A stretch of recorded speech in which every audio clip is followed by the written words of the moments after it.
नमस्कारम मित्रों।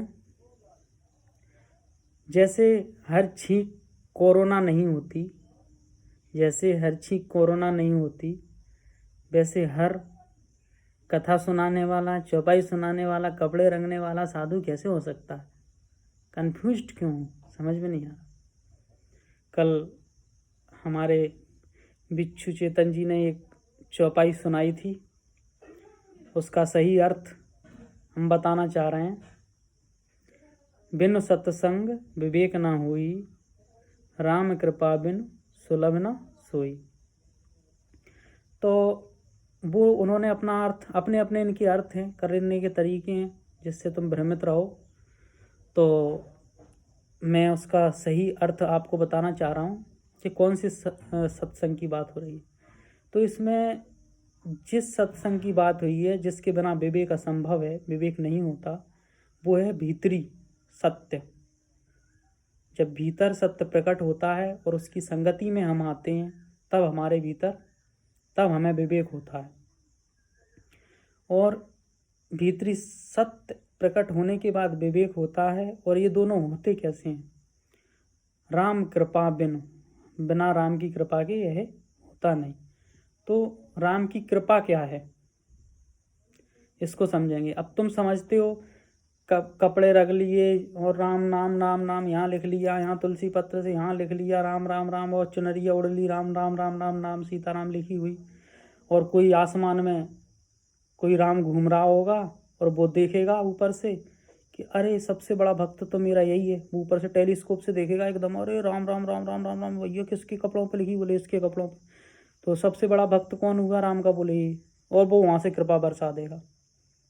तो ये कृपा नहीं है ना, ऐसे कोई उसका भक्त होता है ना वो डोल रहा है। तो कृपा है क्या? डिश की छतरी होती है, डिश की, जिससे चैनल आते हैं अपने यहाँ टीवी में। उस छतरी को जब हम एक सटीक ज्यामिति में रखते हैं, सैटेलाइट के जहाँ से वो चैनल प्रसारित हो रहे हैं, उसकी ज्यामिति में जब वो आती है, सटीक डायरेक्शन में आती है, तो सारे चैनल उसके भीतर स्वतः प्रकट होने लगते हैं। वो सब कुछ दिखाने लगता है जो वहाँ है, वहाँ से चलाया जा रहा है।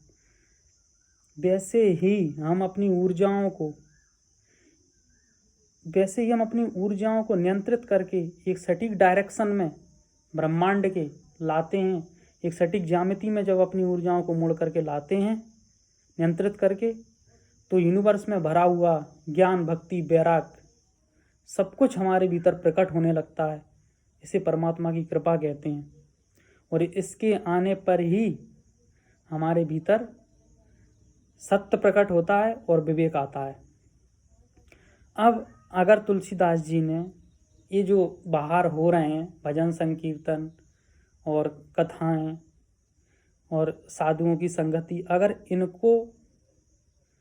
इनको सत्संगति कही होती, इनको सत्संग कहा होता, तो फिर सत्य के संग के बाद विवेक ना आता। क्योंकि इनको समझने के लिए भी विवेक की जरूरत है कि बाहर जो इतने भजन संकीर्तन और सीताराम सीताराम सीताराम हो रही है, ये भी वास्तव में भजन संकीर्तन है, सत्संग है या नहीं है, इसको समझने के लिए भी विवेक की जरूरत है। वरना भजन सत्संग तो काल नेमी भी कर रहा था, सीताराम सीताराम सीताराम बहुत जगह होते हैं। तो इस सत्संग की बात नहीं है। तुलसीदास जी ने भीतर का सत्य जो प्रकट हो, भीतर राम परमात्मा, उसकी बात करिए कि उसकी संगति हो। और अगर इस सत्संग की बात होती तो फिर विवेक बाद में नहीं, विवेक पहले आता। तुलसीदास जी विवेक की बात पहले करते। तो इस सत्संग से पहले विवेक होना चाहिए और उससे बाद में विवेक, उस सत्य के प्रकट होने के बाद विवेक आता है। तो ऐसी बहुत सारी चौपाइयाँ हैं जिनके द्वारा बिच्छू चेतन जैसे लोग आपको भ्रमित करते हैं। और भी चौपाई हैं, उनको मैं बाद में खोलूँगा।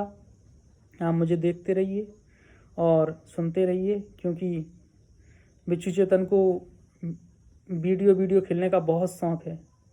तो उनके शौक़ों के लिए हम लगातार बने रहेंगे और इसी तरह से अंधश्रद्धा उन्मूलन का कार्य जो हमने अपने हाथों में लिया है उसको हम करते रहेंगे। धन्यवाद। जय हिंद।